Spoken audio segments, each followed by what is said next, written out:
There were plenty of bills piled up, waiting for lawmakers to take another shot at them following the governor's veto. Among the successful veto overrides, legislation that supporters say will provide local governments with more flexibility with cutting taxes. Essentially, all this bill does is give our local governments the ability to give tax relief to the essential workers who've worked so hard supporting us all during this COVID crisis. But supporters of the governor's veto warned of the consequences. They're providing a mechanism to allow the counties to raise more and more money because this body puts more and more unfunded mandates on them. That's what this bill is about.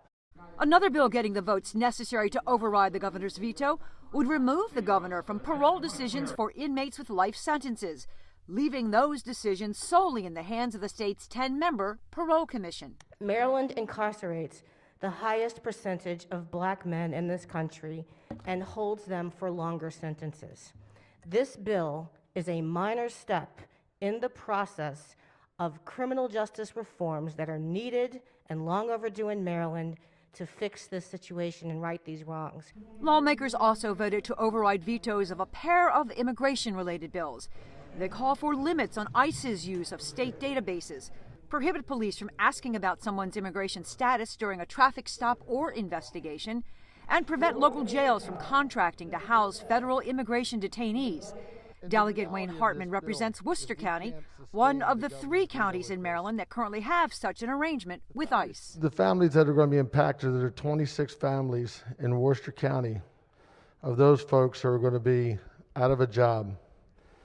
And those jobs are going to be moved across the state line. They're going to be lost to York, Pennsylvania, and to Caroline County, Virginia. That's the reality of it. But supporters of the override say the legislation will help with improving relations with the immigrant community. This is a major step forward for making sure that immigrants feel welcome here, that immigrants feel safe here, that they can call on the police for help if they need it.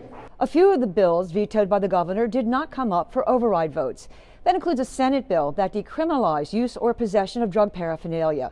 The Senate voted to indefinitely postpone action on that bill during the special session. This is a really complicated issue, and I know people are very, very passionate about.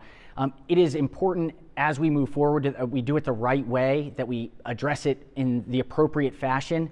And that will likely mean tackling it in just a few weeks from now, when lawmakers return for the start of the 2022 General Assembly session. In Annapolis, Sue Copen for State Circle.